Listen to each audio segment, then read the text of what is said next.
Hello guys, do you know the potential of ChatGPT in terms of writing code?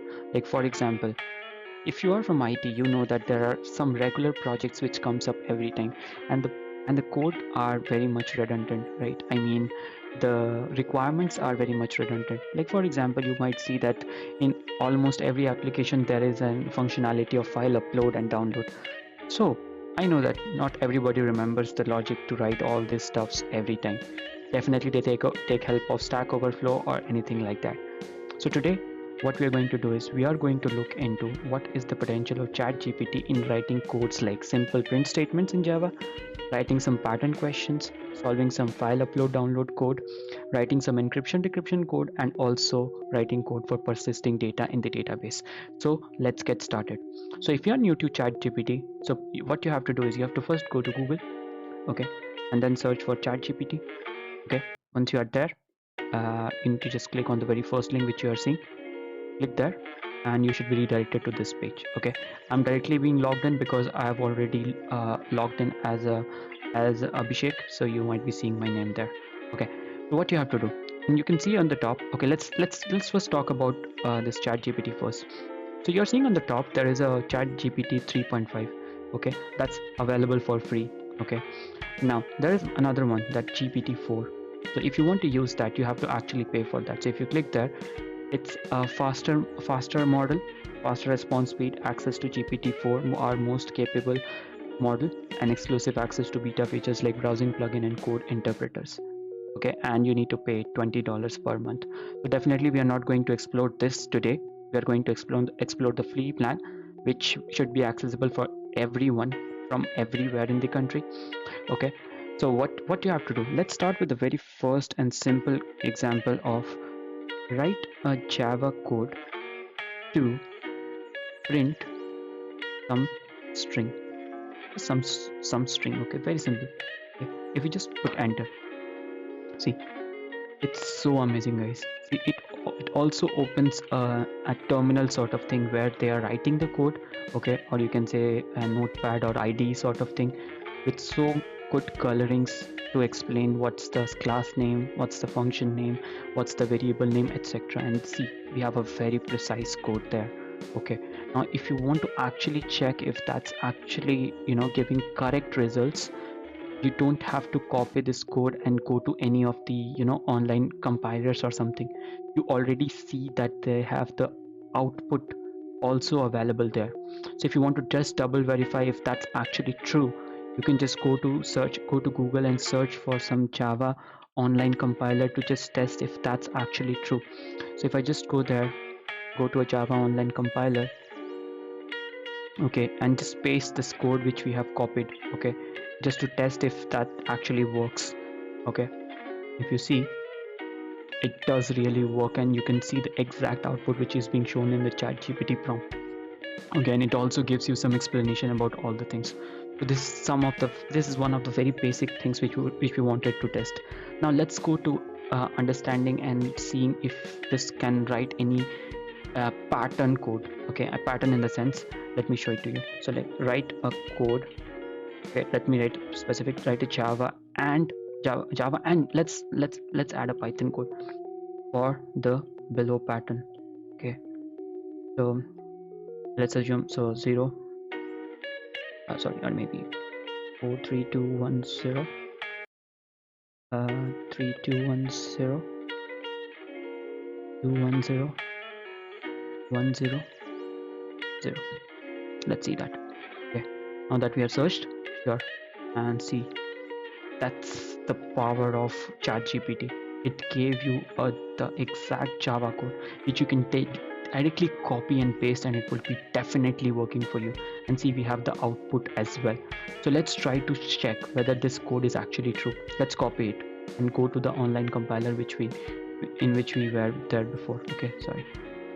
So let's copy and paste the code there, and if we run this, boom, you're seeing that this actually works. Okay, but we are seeing some different behavior here, maybe not very much precise, I would say. Okay, so I think there are some mistakes here, but I didn't expect that. Okay, but that's very weird. Okay, and also see, as I selected Java and Python code, we have a Python code for that as well, and we are going to test that as well. So this one failed. I think we don't have the correct answer there. Okay, it starts from 5 there. Okay, so definitely the issue is here. It should be 4, and if we just run it now, boom. So that's exactly what we need. Okay, that's exactly what we need as the output. Okay, now let's test the code. Let's test the Python code if that's actually correct. Okay, so with this current information which we have, I don't think so we can trust ChatGPT 100%. Okay, um, so let's test now the Python code which we are getting there. So I'm just going to search for the Python online Python compiler, and I'll just paste this code and run this. Okay, now see, again we are facing the similar issue which we were facing before. So what we have to do is we have to change this to 4 actually to print this absolutely correct. Okay, so there are some tweaks which we need to do in this code. Okay, so definitely you can't trust it 100%, but definitely gives you a very good structure to actually write the code. Okay, so uh, it was also very good. Okay, I would say not 100% correct, but very good.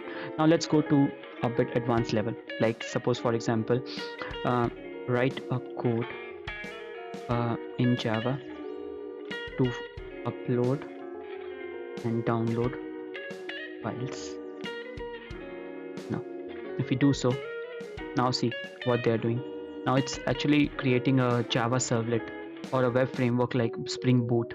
Below is the Java servlet based implementation of file upload. Now see, it's so amazing, isn't it?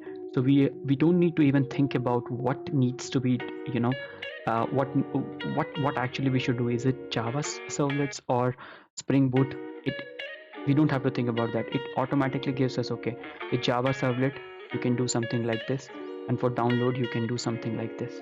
Okay, now see, if we actually go through the code, it's actually very precise, because I can see I've already done these sorts of coding. So I know that this looks very appropriate. It has all the upload directory path. We have the input stream which actually gets the input from there. Okay, this is the file upload part. Okay, we upload file it from there, and then if you want to download the file, you can just set and do the output stream dot write. Okay, and response dot get writer if the file is not found. So it's actually very correct. Okay, you can actually use this directly and just replace the path according to your OS, and that should be perfect. I guess this is 100% pass. So that was the third code which we checked today. Okay, let's go for the fourth one. Okay, that was encryption and decryption. So write a code in Java to encrypt and decrypt a file. Okay, let's do that. If you do this, so see, it's just using telling you can use the JCA, that is Java Cryptography Architecture, and JCE, the cryptography extension. Below is an example that demonstrate how you can perform file encryption and decryption using AES algorithm, the advanced encryption system. Okay, so if you see now, it's so amazing, guys. So we have the input file, encrypted file, and decrypted file. So we have already predefined all of them.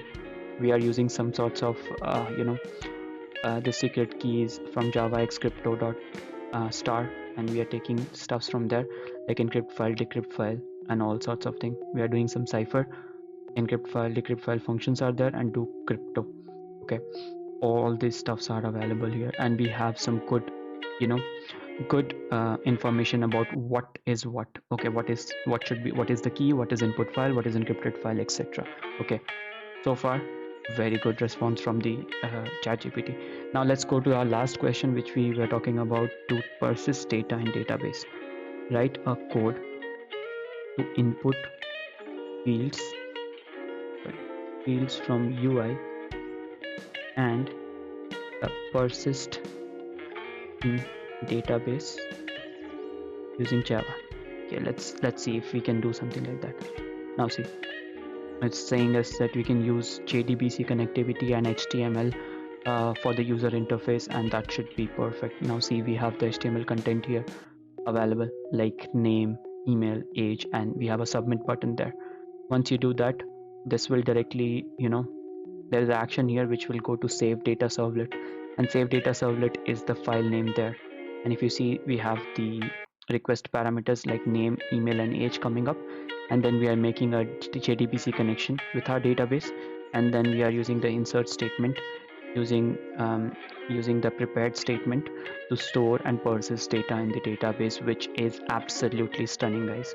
So I think this is 100% pass, except the second question regarding the pattern that we had to tweak a bit, but overall amazing, guys. So from my point of view, I give 100% pass to this. Okay, you can at least I can say that you can get the structure of what you're actually looking for, and just tweak your parameters and get the result. Thank you, guys, and please like, subscribe, and share uh, to view content like this. Thank you.